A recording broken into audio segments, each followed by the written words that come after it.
So, you turn on your computer, ready to work, and you're immediately hit with notifications asking you to sign into a Microsoft account, reminders about cloud storage you don't want, and suggestions to upgrade to the latest AI features you never asked for. Sound familiar? This is the reality for hundreds of millions of Windows users today.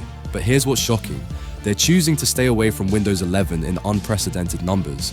We're talking about 500 million users who are compatible with Windows 11 but are flat out refusing to upgrade. Security experts are calling this the largest security event in the history of consumer computing.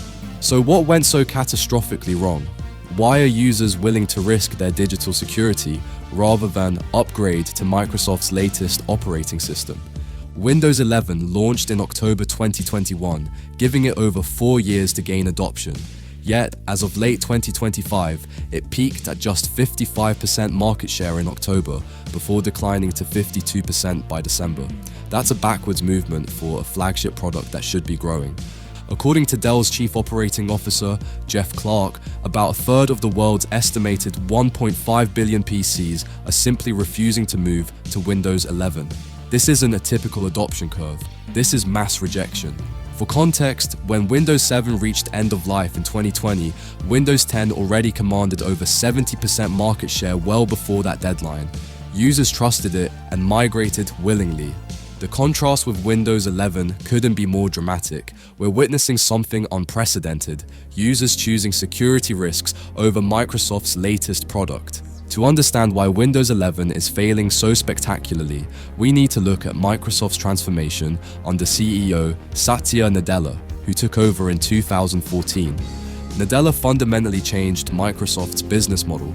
Rather than selling Windows licenses as a one-time purchase, he refocused the entire company around cloud services and recurring revenue, Azure, Office 365, enterprise subscriptions. The strategy worked brilliantly for shareholders. In fiscal year 2025, Microsoft Cloud revenue reached $169 billion, representing 23% growth year over year. But this success came with a hidden cost. Home users became essentially irrelevant to Microsoft's bottom line. When your primary revenue comes from enterprise cloud contracts worth millions per year, why care about individual Windows licenses worth maybe $100 to $200 once? This explains everything about Windows 11's design philosophy. Every forced online account, every cloud storage nudge, every AI feature integration serves one purpose: funneling users toward Microsoft's subscription ecosystem where the real money flows. Windows 11 isn't designed for the person using it. It's designed to extract maximum value from that person for Microsoft's shareholders, and users can feel it. Every interaction with the OS reinforces that you're not the customer anymore. You're the product being harvested for data and steered toward recurring payments. Nothing crystallizes Windows 11's failure more than Windows Recall, which security experts and media outlets described as a complete disaster. Recall was announced as an AI-powered feature that would screenshot everything you do on your computer, store it locally, and let you search your entire digital history using natural language. Microsoft pitched it as convenient productivity. Security researchers immediately tore it apart. The initial implementation stored all screenshots in a plain text database, meaning any malware on your system could access your entire digital life. Passwords, banking details, private communications, medical records, everything. Windows Central called it a nightmare scenario for Microsoft, while others labeled it a potential security nightmare and a major breach of privacy and security. The backlash was so severe that Microsoft had to delay the feature entirely and rebuild it with proper encryption, but the damage was done. Users saw clearly what Microsoft considered acceptable: constant surveillance of their computer usage, stored in an easily accessible format, all in the name of AI features nobody requested. And Recall isn't isolated. Windows 11 collects extensive telemetry data even on the lowest privacy settings. Your app usage, hardware details, and system behavior are constantly transmitted to Microsoft servers. For most users, there's no genuine opt-out. Only expensive enterprise editions offer real control over your own data. Then there's the TPM 2.0 requirement, a security chip that Windows 11 demands. Microsoft claims it's for security, but it's created a bizarre situation where 500 million perfectly functional computers are deemed incompatible with Windows 11 due to an administrative decision about chip requirements. The cruel irony? Microsoft created these strict hardware requirements supposedly for security, but those restrictions are now forcing millions of users to stay on an unsupported operating system, creating what experts call the largest security vulnerability event in consumer computing history. OneDrive, Microsoft's cloud storage service, gets pushed relentlessly. The OS constantly prompts you to enable it, sometimes automatically uploading your files without clear permission. Microsoft admitted that OneDrive syncing measurably slows down computers, yet continues forcing it aggressively. Following a $13 billion investment in OpenAI, Microsoft crammed Copilot AI features throughout Windows 11.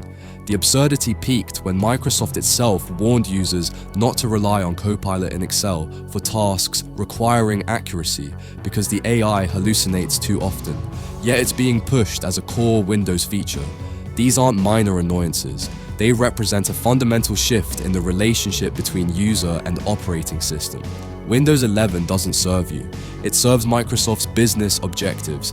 Every improvement reduces your control, increases data collection, and pushes you towards subscription services. Even longtime Windows advocates are switching to macOS despite the premium prices. Most tellingly, millions of users plan to continue using Windows 10 past its end-of-life date, despite losing security support. This is unprecedented. When people willingly choose security vulnerabilities over your latest product, you've failed catastrophically. This isn't about features or performance anymore, it's about trust. Users fundamentally don't trust that Windows 11 works in their interest. They see it clearly for what it is, a data harvesting, cloud funneling, control stripping platform designed to maximize Microsoft's revenue regardless of user experience. And when trust breaks this completely, no amount of AI features or security theater can rebuild it.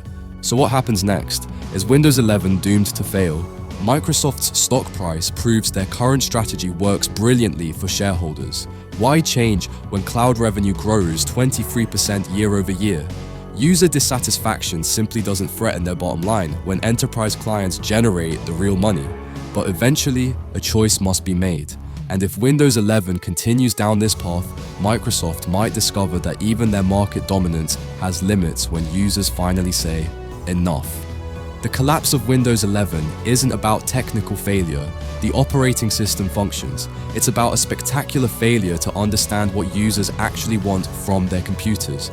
If you enjoyed this video, then the next video on the screen would definitely be worth your time. Subscribe, like, and comment down below your thoughts on this video. See you in the next one.